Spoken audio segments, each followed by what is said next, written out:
ونؤمن به ونتوكل عليه ونعوذ بالله من شرور أنفسنا ومن سيئات أعمالنا من يهده الله فلا مضل له ومن يضلله فلا هادي له ونشهد أن لا إله إلا الله وحده لا شريك له ونشهد أن سيدنا ومولانا محمدا عبده ورسوله أما بعد فأعوذ بالله من الشيطان الرجيم بسم الله الرحمن الرحيم وعلى الثلاثة الذين خلفوا حتى إذا ضاقت عليهم الأرض بما رحبت وضاقت عليهم أنفسهم وظنوا أن لا ملجأ من الله إلا إليه ثم تاب عليهم ليتوبوا إن الله هو التواب الرحيم وقال الله تعالى في القرآن المجيد والفرقان الحميد وإذا قيل لهم آمنوا كما آمن الناس قالوا أنؤمن كما آمن السفهاء ألا إنهم هم السفهاء ولكن لا يعلمون وقال الله تعالى في القرآن المجيد والفرقان الحميد ولقد عفى الله عنهم وقال الله تعالى في القرآن المجيد والفرقان الحميد وألزمهم كلمة التقوى وكانوا أحق بها وأهلها صدق الله العلي العظيم وصدق رسوله النبي الكريم ونحن على ذلك من الشاهدين والشاكرين والحمد لله رب العالمين اللهم صل على محمد وعلى آل محمد كما صليت على إبراهيم وعلى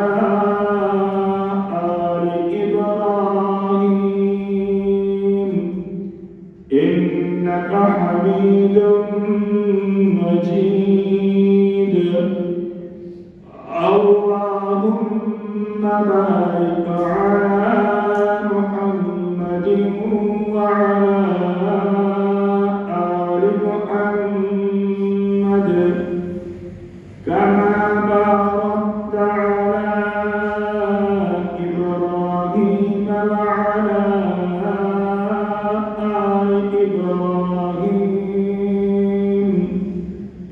إنك حميد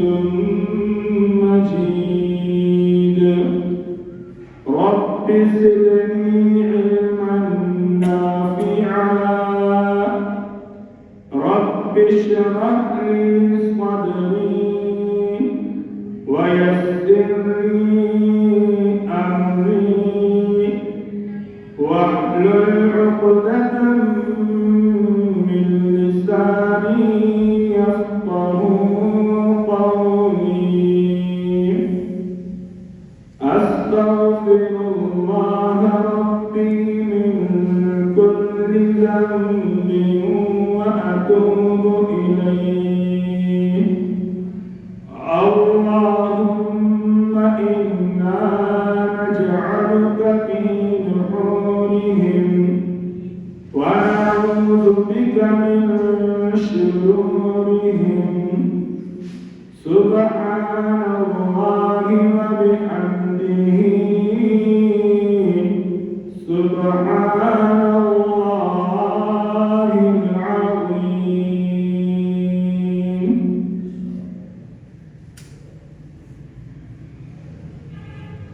میرے پیارے بھائیوں اور دوستوں اور بزرگوں، میں نے آپ کے سامنے قرآن پاک میں سے چند آیات تلاوت کی ہیں۔ انشاءاللہ ان کا مفہوم آپ کے سامنے بیان کروں گا۔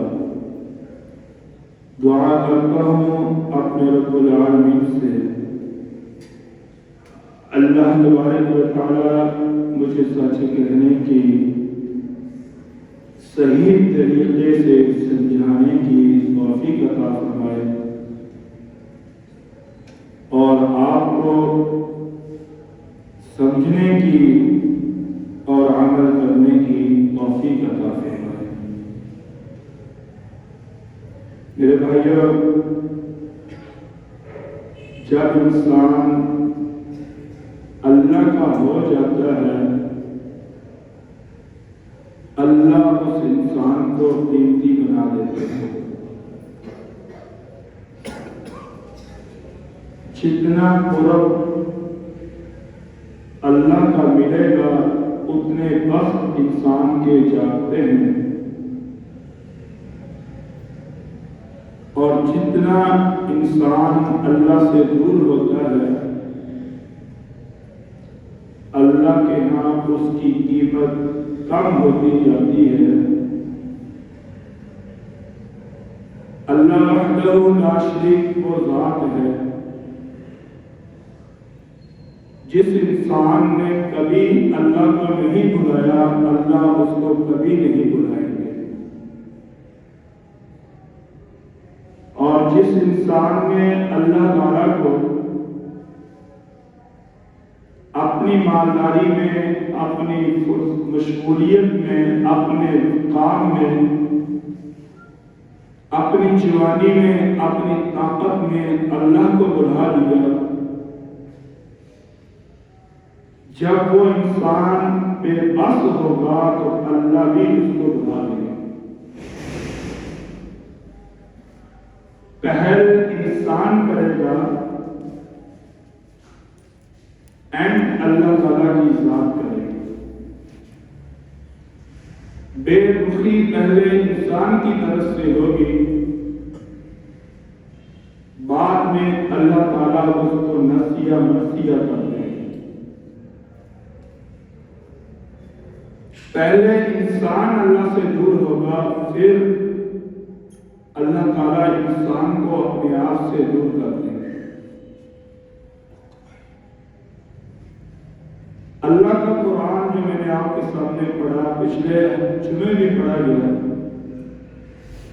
اس قرآن پاک کے اندر سینکڑوں آیات ہیں جو صحابہ کی عظمت کو بیان کرتی ہیں۔ اس کی وجہ کہ صحابہ نے اللہ کی خاطر اپنا سب کچھ قربان کر دیا۔ جو اللہ نے ان کو دیا اللہ کے راستے میں لگا دیا، اپنی جان، اپنا مال، اپنی اولاد، اپنا وطن، اپنے بیوی بچے سب کچھ اللہ کے راستے میں قربان کر دیا۔ اللہ تعالیٰ نے بدلے ان کو بے شمار انعامات سے نوازا، ان کی عظمت، ان کی عزت، ان کی بلندی، ان کا احترام اللہ تعالیٰ نے ہر مسلمان کے ایمان میں لازمی قرار دے دیا۔ اگر کوئی انسان ایسا ایمان لے کر آتا ہے کہ اس ایمان کے اندر صحابہ کی محبت نہیں،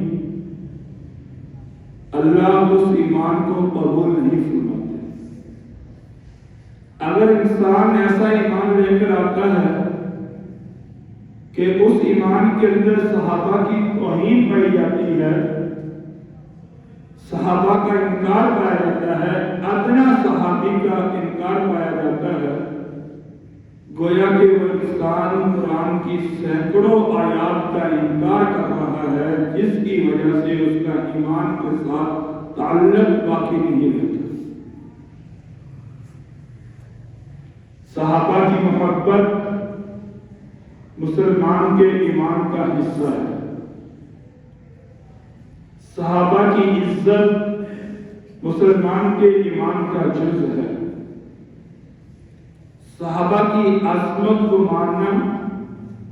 مسلمان کے اوپر ضروری ہے، صحابہ کے مقام کو تسلیم کرنا مسلمان کے لیے تکمیل ایمان ہے۔ صحابہ کی جو اللہ تعالیٰ نے عزت عطا فرمائی ہے، اس کو تسلیم کرنا گویا کہ انسان کا دین اسلام کو تسلیم کرنا ہے۔ ہمیں جو دین پہنچا ہے یہ تین واسطوں سے پہنچا ہے۔ نمبر 1،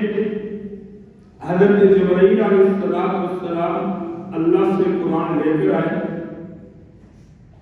حضور صلی اللہ علیہ وسلم کے دل پہ قرآن نازل ہوا،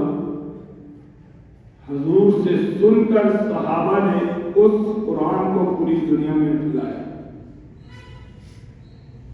اسی وجہ سے کیونکہ یہ قرآن تین واسطوں سے پوری دنیا میں پھیلا، اسی لیے اللہ نے ان تینوں واسطوں کی عزت کو قرآن میں محفوظ قرار دے دیا۔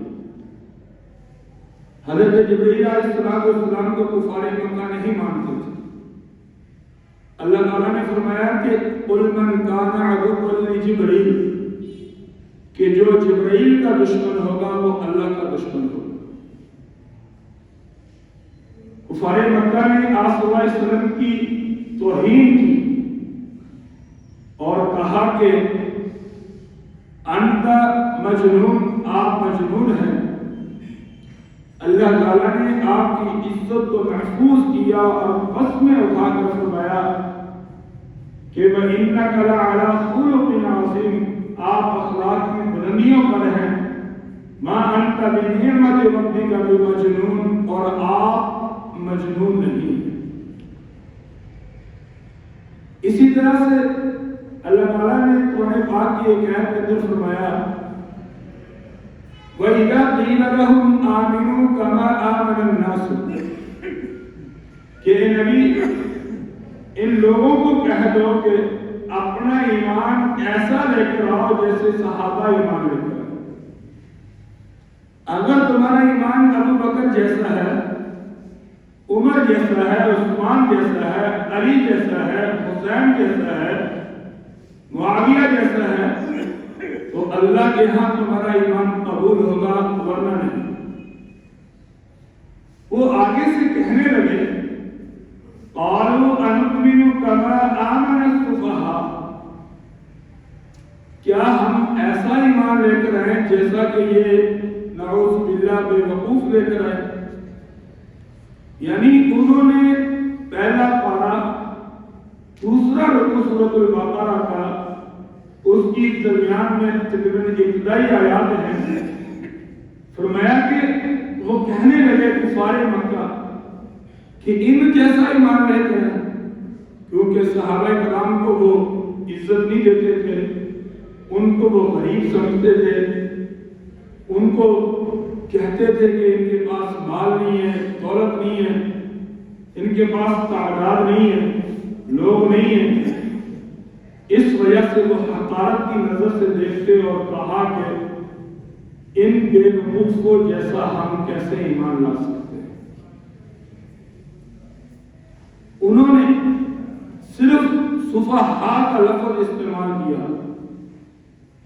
اللہ تعالیٰ نے تاکید کے ساتھ، شدت کے ساتھ، غصے کے ساتھ فرمایا الا انہم هم السفہاء۔ الا سخت لہجے میں لفظ کہا کہ خبردار سنو، انہم تاکید پکی بات ہے کہ جن کو تم بے وقوف کہہ رہے ہو وہ بے وقوف نہیں، اللہ کہہ رہا ہے کہ اصل میں بے وقوف تم ہو۔ یعنی تھوڑی سی انہوں نے ایک لفظ ہم السفہاء صحابہ کے لیے استعمال کیا، اللہ نے ان کے لیے الا انہم هم السفہاء ولکن لا یعلمون ایک پوری آیت اتار دی، اور اس میں اتنی شدت کے ساتھ کہا گیا کہ حضور کے صحابہ جو ہیں وہ بے وقوف نہیں، بلکہ ان کو برا بھلا کہنے والے بے وقوف ہیں، اور ان کے اوپر اللہ کی یہ مہر ہے۔ اسی طرح سے میرے بھائیوں، ہم مدینہ جاتے ہیں، ہمیں پتا ہے کہ یہ چیزیں دوسرے شہروں سے آتی ہیں، ٹوپیاں، رومال وغیرہ، لیکن ان کی نسبت مدینہ سے ہو جاتی ہے۔ ہم جب حاجی یا عمرہ کر کے آتا ہے، وہ ہمیں بطور تحفے میں کچھ چیزیں دیتا ہے، ہم اس کو عقیدت کی نظر سے دیکھتے ہیں۔ کیوں؟ کیونکہ ان کی نسبت حضور صلی اللہ علیہ وسلم سے ہو گئی، حضور کے مدینہ سے ہو گئی، حضور کے شہر سے ہو گئی۔ ہم کھجور کی گٹک اس کو ایک مقام دیتے ہیں کہ یہ حضور کے شہر کی ہے کھجور۔ اسی طرح سے ایک ٹوپی یا ایک رومال، اس کو ہم ایک مقام دیتے ہیں کہ اس کی نسبت حضور سے ہے۔ اسی طرح سے ہم آب زمزم کو ایک مقام دیتے ہیں کہ اس کے اندر حضور کا دعا ہے، اور حضور کے ساتھ اس پانی کی نسبت ہے، حضور کے شہر کے ساتھ نسبت ہے۔ ہم وہاں جا کر حضور صلی اللہ علیہ وسلم کے روضہ مبارک کی جاری کو اپنی آنکھیں لگانا، اپنی پلکیں لگانا، اپنے سینے کو لگانا اپنی سعادت سمجھتے ہیں، کیونکہ اس جاری کی نسبت حضور سے ہے۔ تو میرے بھائیوں،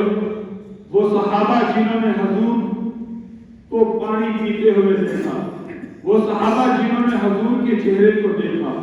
وہ صحابہ جنہوں نے حضور کا جھوٹا پانی پیا، وہ صحابہ جنہوں نے حضور کے یہاں تک کہ آپ صلی اللہ علیہ وسلم نے اپنا پیشاب ایک برتن میں ڈالا، ایک صحابی کو کہا کہ گرا آؤ، تو اس نے اس کو نوش کر لیا، پی لیا، فرمایا کہ اللہ نے اس کی وجہ سے تیرے جسم کے اوپر جہنم کی آگ کو حرام کیا۔ وہ کیوں نہ قیمتی ہوتے؟ ان کا جسم حضور کے جسم سے لگا، ان کی آنکھوں نے حضور کی چہرے کا دیدار کیا، ان کی زندگی میں حضور کی سنت آئی، ان کی زندگی میں حضور کا حکم آیا۔ اس لیے اللہ تعالیٰ نے حضور صلی اللہ علیہ وسلم کی تابع داری کی وجہ سے، حضور صلی اللہ علیہ وسلم کے ساتھ تعلق کی وجہ سے صحابہ کو باکمال کیا، صحابہ کو ایک مقام دے دی، صحابہ کو ایک عزت دے دی کہ جب اس شہر کی ایک ہوا کی عزت ہے، اس شہر کی ایک مٹی کی عزت ہے، اس شہر کی ایک پتھر کی عزت ہے،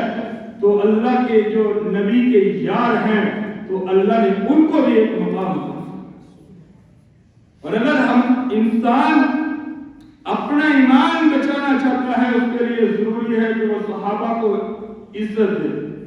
اگر انسان اپنا ایمان اللہ کے یہاں قبول کروانا چاہتا ہے،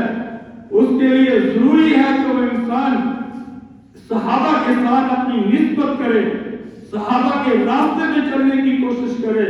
صحابہ کے طریقے کو اپنائے، گویا کہ اللہ تعالیٰ اس انسان کو قیمتی بنا دے گا۔ اسی طرح سے حضرت موسیٰ علیہ السلام نے کچھ چیزیں ایسی ہیں جو اللہ سے مانگ کر لیں، اور اللہ تعالیٰ نے صحابہ کو بغیر مانگے عطا فرمایا۔ اللہ تعالیٰ نے حضرت موسیٰ علیہ السلام کو کہا وَلَا تَخَفْ إِنَّكَ أَنْتَ الْأَعْلَى، آپ خوف نہ کریں، آپ کو مقام ملے گا بلندیوں والا۔ اور صحابہ کو فرمایا وَلَا تَهِنُوا وَلَا تَحْزَنُوا وَأَنْتُمُ الْأَعْلَوْنَ، یہ وقتی سختیاں ہیں، یہ وقتی آزمائشیں ہیں، یہ وقتی امتحان ہے، بلندیوں تمہارے لیے ہی، یہ شہر تمہارے لیے ہے، یہ دنیا تمہارے لیے ہے، اس دنیا کی بادشاہ تمہارے لیے ہے، اس دنیا کی حکومتیں تمہارے لیے ہے، اس دنیا کے فاتح تم بن کر نکلو گے، پوری دنیا تمہاری تابع ہوگی اور تم پوری دنیا کے سردار۔ حضور صلی اللہ علیہ وسلم غزوہ احزاب، غزوہ خندق، آپ صلی اللہ علیہ وسلم نے ایک خواب دیکھا۔ صبح اٹھے، آپ نے صحابہ کو کہا کہ میرے ایک ہاتھ میں چاندی ہے، ایک ہاتھ میں میرے سونا ہے۔ اس سے مطلب یہ تھا کہ اللہ تعالیٰ آپ صلی اللہ علیہ وسلم کو ایران اور روم کا فاتح بنائے گا۔ اب وہاں جو منافقین تھے مدینہ میں، منافق بہت، منافق ہر جگہ رہتا ہے۔ منافق کا انسان کے ساتھ ایک ربط ہوتا ہے، اگر تمہارے ساتھ منافق نہیں ہوں گے تو انسان کا وہ مسلمان ہونا ثابت نہیں ہو سکتا۔ اصل منافقت کے ساتھ ڈیلنگ ہوتی ہے انسان کی، محبت کرنے والوں کے ساتھ تو ہر انسان اچھا رہتا ہے، کہ منافق کے ساتھ انسان کا کیسا رویہ، اور آپ کو آسمان کو پتا تھا کہ یہ منافق ہیں اور ایسے ہیں، لیکن آپ نے ان کو برداشت کیا۔ یہ اللہ کا حکم تھا۔ وہ مذاق اڑانے لگے کہ گھر میں روٹی نہیں پکتی اور خواب دیکھتے ہیں ایران اور روم کے فتح کرنے کی، یعنی ان کی جو نظر تھی وہ ظاہری اسباب پہ تھی، اور اللہ کو ماننے والوں کی نظر اسباب پہ نہیں ہوتی، اللہ پہ ہوتی ہے۔ یہ میری بات یاد رکھنا، یعنی ہم کوئی بھی کام کریں گے اپنی زندگی کا، اپنی بیٹی کی شادی کریں یا کوئی مسجد بنائیں یا کوئی مدرسہ بنائیں یا کوئی اور کوئی رفاع عامہ کا کام کریں یا اپنا گھر یا مکان بنائیں یا اپنا کاروبار یا بزنس بنائیں، مسلمان کی نظر رب پہ ہوگی، صرف یہ اسباب اس کا ایک سنت طریقہ ہوگا، وہ اپنا رہا ہوگا، اصل تو کام بنانے والی ذات اللہ کی۔ اور منافق کی نظر اسباب پہ ہوتی، وہ اسباب کو دیکھتا ہے، وہ کہنے لگا کھانے کے لیے گھر میں فاقے ہیں، ہاتھوں میں تلواریں نہیں ہیں، اور خواب ہیں بڑے بڑے شہروں کو فتح کرنے کے، اور اللہ نے وہ خواب صحابہ کی صورت میں پورے کیے، اور حضرت عمر فاروق رضی اللہ تعالیٰ عنہ نے اپنے دور خلافت کے اندر ایران اور روم کے اندر فتح کے جھنڈے لے گئے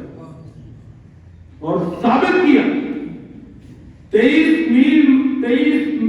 23 لاکھ مربع میل کے اوپر حضرت عمر فاروق کی حکومت بنی،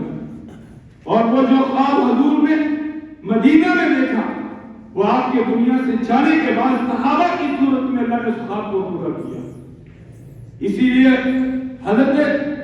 موسیٰ علیہ السلام کو اللہ تعالیٰ نے کہا لا تخف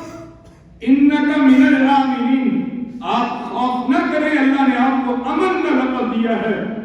اور صحابہ کو کہا اولئک لهم الامن،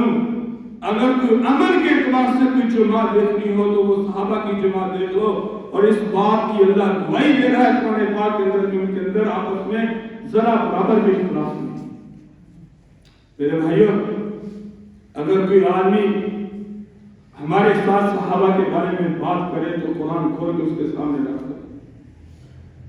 اس کو کہو کہ قرآن کہتا ہے اولئک علی ھدی من ربہم، کہ یہ لوگ اپنے رب کی طرف سے ہدایت پر تھے۔ اس کو کہو کہ قرآن کہتا ہے اولئک ھم المفلحون، یہ لوگ کامیاب تھے۔ اس کو کہو کہ قرآن کہتا ہے اولئک ھم المؤمنون، کہ یہ لوگ ایمان والے تھے۔ اس کو کہو کہ قرآن کہتا ہے اولئک ھم الراشدون، یہ ہدایت پہ تھے۔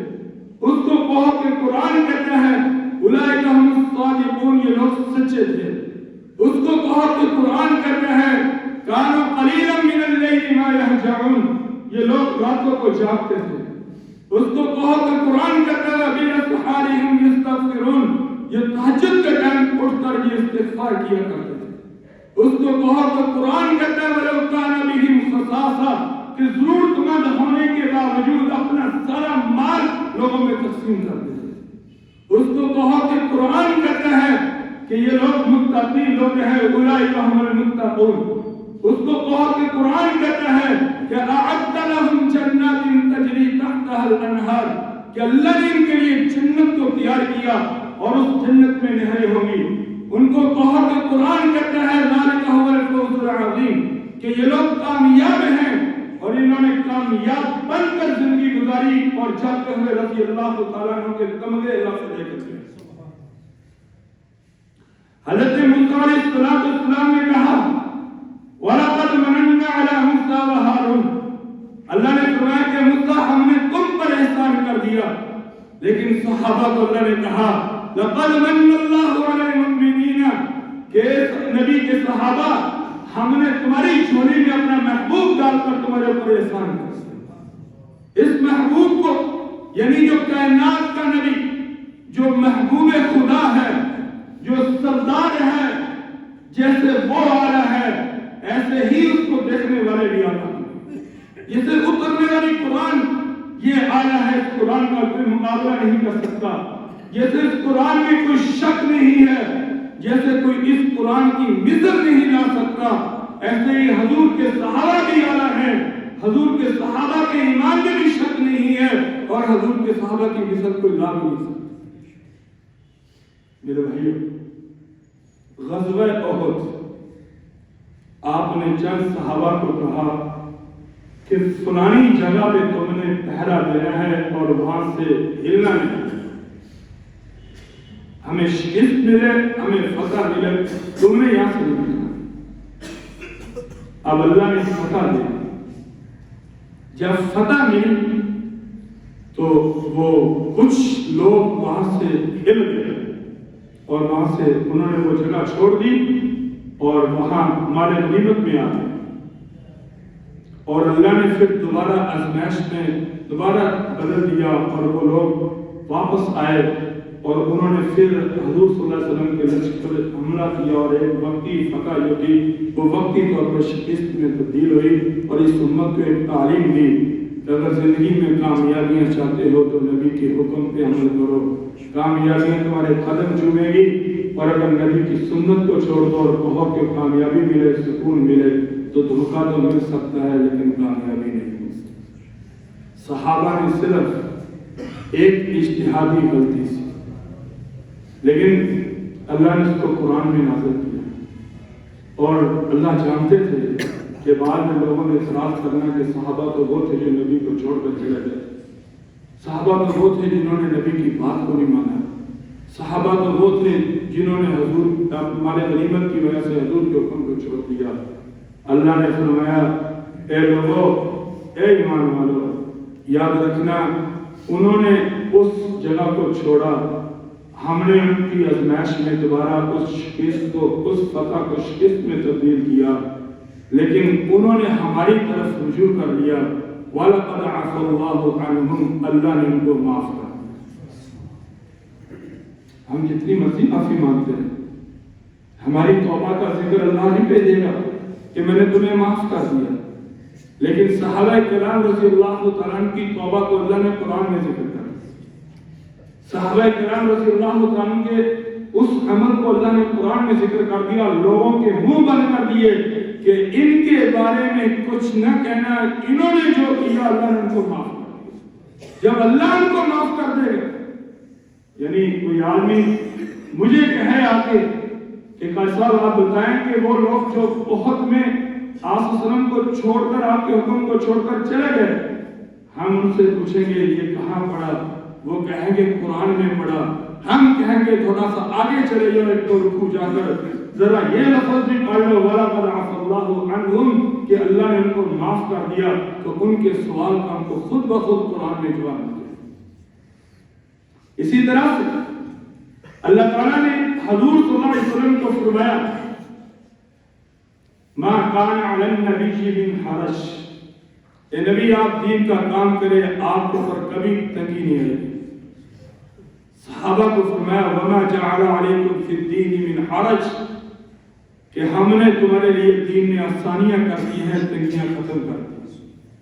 کیسی آسانیاں ہیں؟ بوڑھا آدمی وضو نہیں کر سکتا تیمم کر دے، بیمار آدمی وضو نہیں کر سکتا تیمم کر دے، کھڑا ہو کر نماز نہیں پڑھ سکتا بیٹھ کے پڑھے، بیٹھ کر نہیں پڑھ سکتا لیٹ کے پڑھے، اور اگر رکوع سجود نہیں کر سکتا اشارہ کر لے، اگر چل نہیں سکتا تو وہ اپنے گھر میں بیٹھ کر پڑھ لے۔ یعنی دین کے اوپر اگر چلو گے تو فرمایا کہ آسانیاں ہیں، اللہ نے تنگیاں تمہاری دین کے اندر، دین کی وجہ سے جو پریشانی ہے، ہر پریشانی کا اللہ نے آگے راستہ بتا دیا۔ اب انسان اپنی جہالت کی وجہ سے پریشانیوں میں رہے تو اس کا کوئی علاج نہیں، لیکن اللہ نے ہر معذور آدمی کی ہر پریشانی کو اللہ نے حل کر دیا۔ اور یہ آسانیاں کن کی وجہ سے ملی، کن کے صدقے سے ملی؟ صحابہ کرام رضی اللہ تعالیٰ عنہم اجمعین کے صدقے سے ملی۔ اللہ تعالیٰ نے آپ صلی اللہ علیہ وسلم کو فرمایا وَلِيُتِمَّ نِعْمَتَهُ، کہ ہم اپنے نعمت کو آپ کے اوپر پورا کریں گے، اپنے دین کو آپ کے اوپر پورا کریں گے۔ اور صحابہ کرام کو فرمایا کہ تم پریشان نہ ہو، وَأَتْمَمْتُ نِعْمَتِي عَلَيْكُمْ، جیسے اللہ اپنے نبی کے اوپر اپنی نعمت کو پورا کرے گا، ایسے ہی اللہ تم پر بھی اپنی نعمت کو پورا فرمائے گا۔ اللہ تعالیٰ نے آپ صلی اللہ علیہ وسلم کو فرمایا وَيَهْدِيَكَ صِرَاطًا مُسْتَقِيمًا، کہ اللہ نے آپ کے لیے صراط مستقیم کو مقرر کیا ہے۔ اور صحابہ کرام کو فرمایا وَإِنَّ اللَّهَ لَهَادِ الَّذِينَ آمَنُوا إِلَىٰ صِرَاطٍ مُسْتَقِيمٍ، کہ تم جو بھی عمل کرو گے، جو بھی فعل کرو گے، جو بھی کہو گے، اللہ تعالیٰ اس کو صراط مستقیم بنا دے۔ اللہ تعالیٰ نے آپ صلی اللہ علیہ وسلم کو فرمایا وَيَنْصُرَكَ اللَّهُ نَصْرًا عَزِيزًا، اے نبی آپ پریشان نہ ہو، آپ کے اوپر اللہ کی نصرت نازل ہوگی، مدد نازل ہوگی۔ اور صحابہ کو کہا قربانیاں دینا تمہارا کام ہے، بیوی بچوں کو چھوڑنا تمہارا کام ہے، میرے راستے میں پیسہ خرچ کرنا تمہارا کام ہے، اور ہجرت کرنا تمہارا کام ہے۔ وَقَانَ حَقًّا عَلَيْنَا نَصْرُ الْمُؤْمِنِينَ، اور اللہ کے اوپر یہ واجب ہو چکا ہے، فرض ہو چکا ہے صحابہ کی مدد کرنا۔ اللہ تعالیٰ نے اپنے نبی کو فرمایا لِيَغْفِرَ لَكَ اللَّهُ مَا تَقَدَّمَ مِن ذَنبِكَ، کہ نبی ہم نے آپ کو دنیا میں بھیجا، ہم نے ہر طرح کے آپ کے گناہوں کو معاف کر دیا اور دور کر دیا، معصوم آپ کو پیدا کیا۔ اور جب صحابہ کی باری آئی کہ وَيَغْفِرْ لَكُمْ ذُنُوبَكُمْ، اگر کبھی غلطی ہو گئی تم سے نہ انجانے میں، تو اللہ کی طرف سے یہ اعلان ہے کہ اللہ تمہارے گناہوں کی معافی کا اعلان فرماتا ہے۔ یہ قرآن ہے۔ اللہ تعالیٰ نے آپ صلی اللہ علیہ وسلم کو فرمایا أَلَمْ نَشْرَحْ لَكَ صَدْرَكَ، اے نبی ہم نے آپ کے لیے آپ کے سینے کو کھول دیا۔ اور صحابہ کو فرمایا وَمَن يُرِدِ اللَّهُ أَن يَهْدِيَهُ يَشْرَحْ صَدْرَهُ لِلْإِسْلَامِ، کہ جس کے ساتھ اللہ خیر کا ارادہ کرے اللہ اس کو اسلام کے لیے شرح صدر عطا فرما دیتا ہے۔ جب انسان کے جسم کے اوپر کسی کی نصیحت اثر کرے، دوستو یاد رکھنا کہ وہ انسان دنیا کا خوش نصیب انسان ہے۔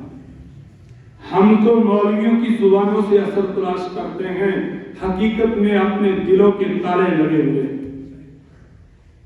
حقیقت میں ہم اللہ سے دور ہیں، جس کی وجہ سے نہ قرآن کی آیت اثر کرتی ہے، نہ الصلاۃ خیر من النوم اثر کرتا ہے۔ کتنی درد کے ساتھ یہ لفظ ہے الصلاۃ خیر من النوم، اے سونے والوں، اے سونے والوں، نماز نیند سے بہتر ہے۔ اٹھو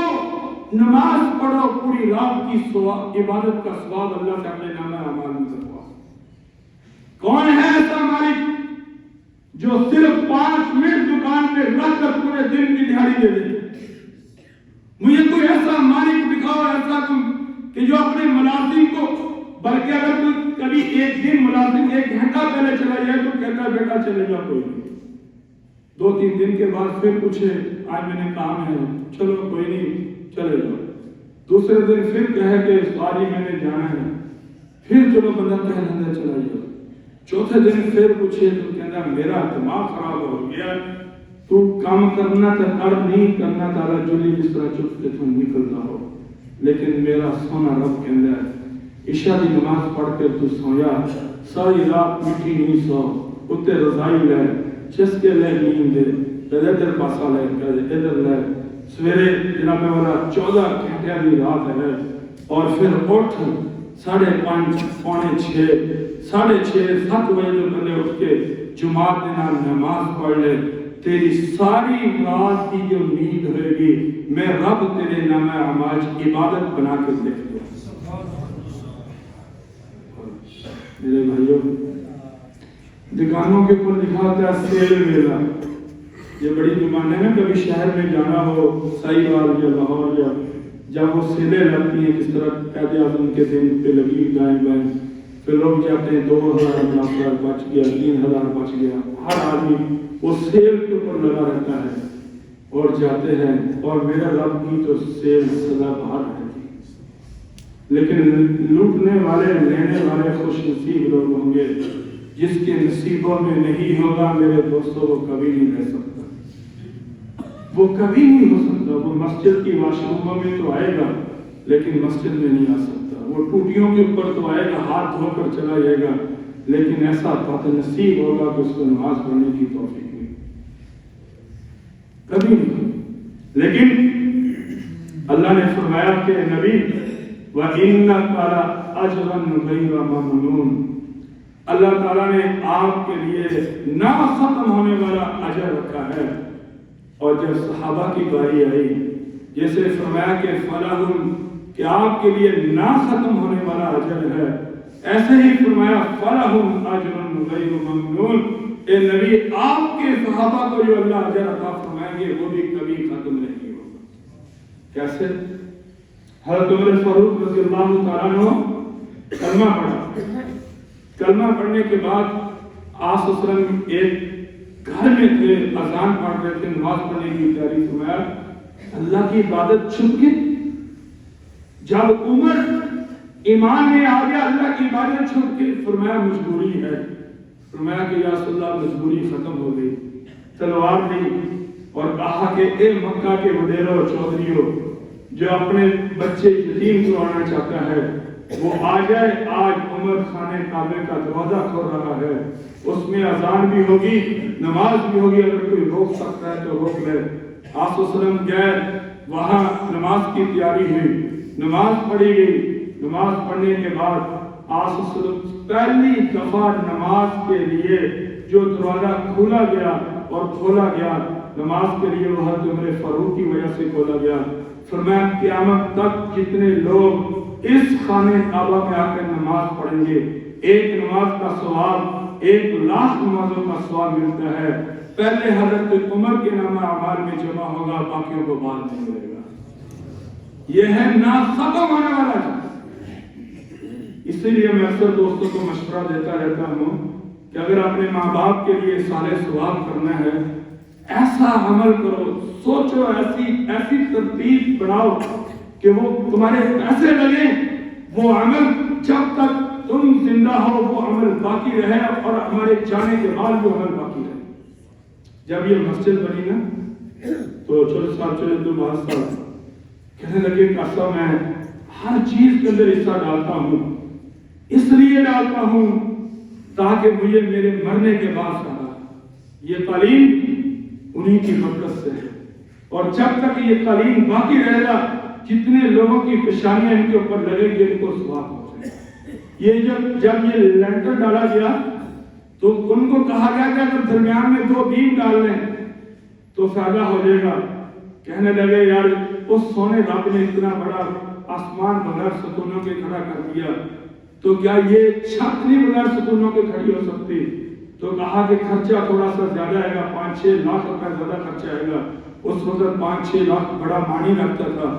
تو کہنے لگے کہ وہ میں خود اپنی جیب سے دوں گا اور تم نے بھی ڈالنا، اور جب تک یہ چیزیں باقی رہیں گی ان کی روح کو اللہ ثواب عطا کرے۔ میرے بھائیوں، اللہ تعالیٰ نے صحابہ کرام رضی اللہ تعالیٰ کو باقی رکھا، ان کے اعمال کو باقی رکھا، ان کی سنتوں کو باقی رکھا، ان کے طریقوں کو باقی رکھا، اور قرآن پاک کے اندر ان کے تذکروں کو باقی رکھا، اور کہا کہ صحابہ قرآنی شخصیات ہیں، تاریخی شخصیات نہیں۔ کوئی آدمی تمہیں تاریخ کی کتاب جس کے مصنف کا پتہ نہ ہو، جس کے مسلمان ہونے کا پتہ نہ ہو، وہ لا کر تمہارے سامنے پیش کر دے کہ یہ دیکھو کتاب میں اس طرح لکھا ہے، تو اس کے سامنے تم قرآن سامنے رکھ دو، اور قرآن پاک کی پہلی سورت اور اس کی ابتدائی آیتیں جس میں ہے اولئک علی ھدی من ربہم واولئک هم المفلحون، ان کو خود بخود ان کے اعتراضوں کا جواب ملتا ہے۔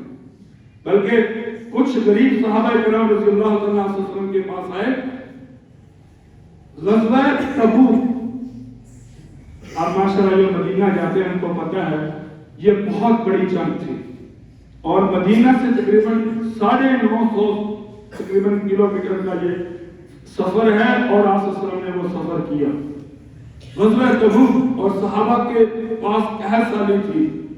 اور درختوں کے اوپر پھل پکا ہوا پھل تھا، پکا ہوا پھل،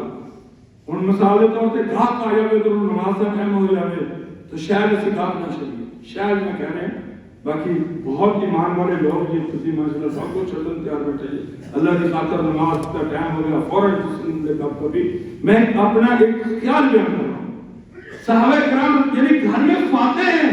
یہ قرآنی واقعات پورا اللہ تعالیٰ نے سورۃ التوبہ کے اندر ہمارے اسکولوں کے اندر 9ویں 10ویں والے بچوں کو یہ پڑھایا جاتا ہے،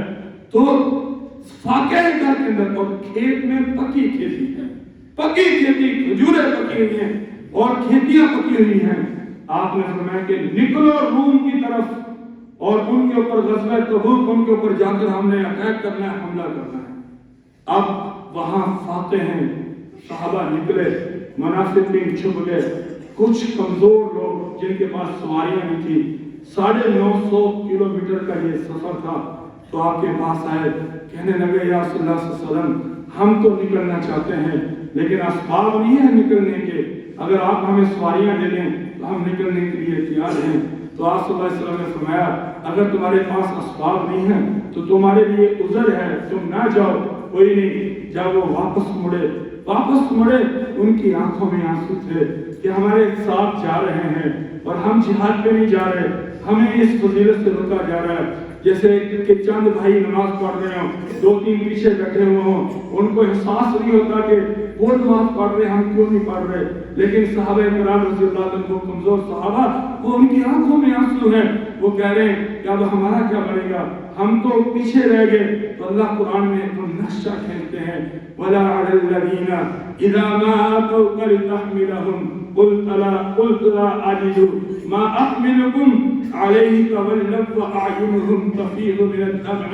حَزَنًا، اے نبی جو آپ کے پاس لوگ آئے ہیں اور وہ جو کہہ رہے ہیں کہ ہمارے پاس سواریاں نہیں ہیں، ان کی آنکھوں سے آنسو بھی نکل رہے ہیں اور رب دیکھ رہا ہے ان کے آنسوؤں کو، تو ان کو دوبارہ اعلان کر کے بتا دو کہ اللہ نے تمہارے اس عذر کو قبول کر لیا ہے اور تمہارے اوپر جو گناہ ہے اللہ نے اس کو معاف کر دیا۔ 3 صحابہ نہ جا سکے، 50 دن تک لوگوں سے جدا رہے، کبھی کسی بات میں جاتے، کبھی کسی بات میں جاتے، اور اللہ کی نصرت کا انتظار کرتے۔ اللہ نے قرآن میں کہا وَعَلَى الثَّلَاثَةِ الَّذِينَ خُلِّفُوا حَتَّى إِذَا ضَاقَتْ عَلَيْهِمُ الْأَرْضُ بِمَا رَحُبَتْ وَضَاقَتْ عَلَيْهِمْ أَنفُسُهُمْ وَظَنُّوا أَن لَّا مَلْجَأَ مِنَ اللَّهِ إِلَّا إِلَيْهِ ثُمَّ تَابَ عَلَيْهِمْ لِيَتُوبُوا، کہ وہ لوگ جو پیچھے رہ گئے جنگ سے، وہ کسی وجہ سے رہ گئے اور ان کے اوپر زمین تنگ ہو گئی، اپنوں نے بلانا چھوڑ دیا، نبی نے ان سے اپنا رخ موڑ لیا، مسجد میں جاتے سلام کا جواب نہ ملتے، رشتہ داروں میں جاتے وہ آگے سے اپنا رخ موڑ لیتے، کبھی وہ باغوں میں جاتے، کبھی گلیوں میں جاتے، وہ پریشانی میں، ان کی یہ یقین تھا کہ ہماری بات اللہ کی طرف ضرور سنی جائے گی، اللہ ہماری بات کا ہمارا عذر ضرور قرآن میں بیان کریں گے۔ تو اللہ نے فرمایا کہ نبی ثم تاب علیہم لیتوبوا، ان کو اعلان کر دو اللہ نے ان کی توبہ کو قبول فرما لیا۔ بس اللہ ہمیں اس مقدس جماعت کی عزت احترام کرنے کی توفیق عطا فرمائے، اور ان لوگوں سے ہماری اللہ حفاظت فرمائے کہ جو لوگ اس جماعت کا احترام نہیں کرتے۔ وآخر دعوانا ان الحمدللہ رب العالمین۔